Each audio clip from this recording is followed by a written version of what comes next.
忘却の人。最近の私の日課は散歩から始まります。朝起きてまず家の近所を1時間ほどかけてゆっくりと歩いて回るのです。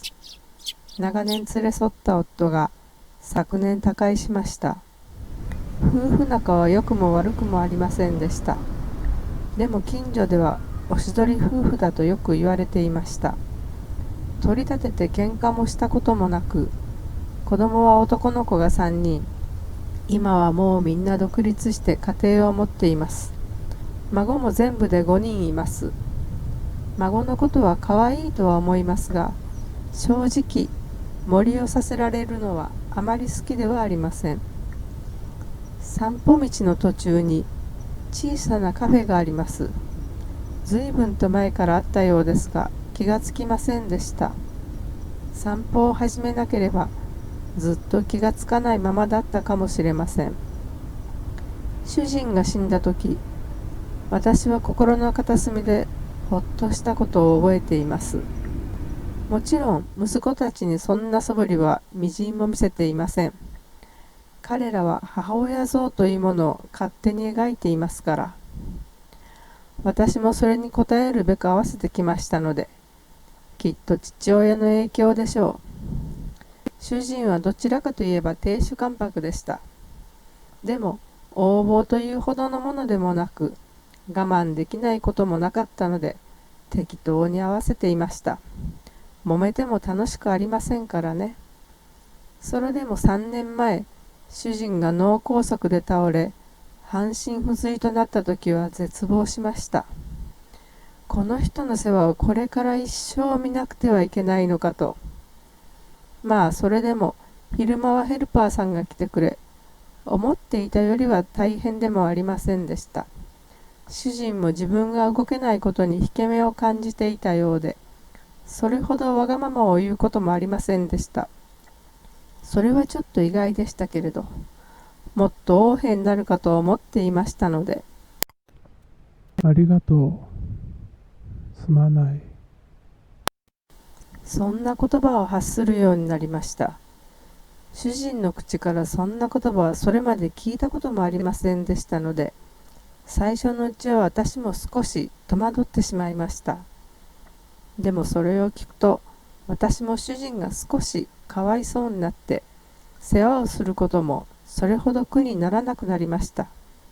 思えばこの3年間が一番夫婦らしい生活をしていたのかもと思います。本当にすまなかった。許してくれ。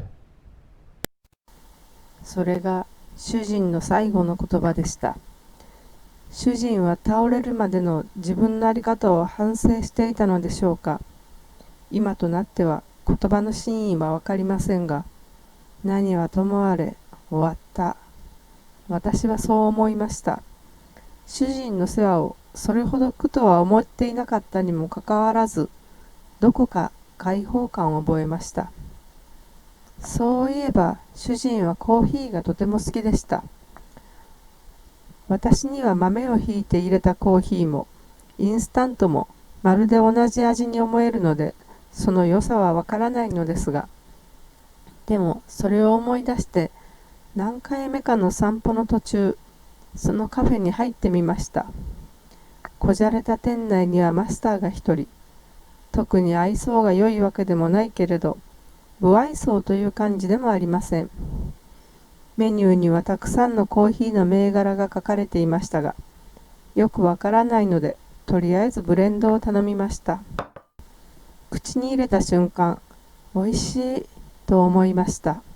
コーヒーを飲んでおいしいと思ったのは初めてでした。おいしい。ありがとうございます。思わず声を漏らすと、店主が小さな笑顔を浮かべて答えました。それから私は1ヶ月に1、2度、このカフェに立ち寄るようになりました。メニューを見て迷いながらも、結局同じブレンドを頼んでしまいます。もしコーヒー好きの主人と来たら、きっとあれこれうんちくを並べ立てただろうと想像して、苦笑してしまうこともしばしば。でも主人がもし元気で生きていたのなら、二人でこんな店に入ることもきっとなかったでしょう。人は忘却の中にいる人のことをなんとなく美化してしまうものなのかもしれません。まあ、でもそれはありでしょう。思い出はきれいな方が生きていくのが楽ですからね。ごちそうさま。今日も美味しかったわ。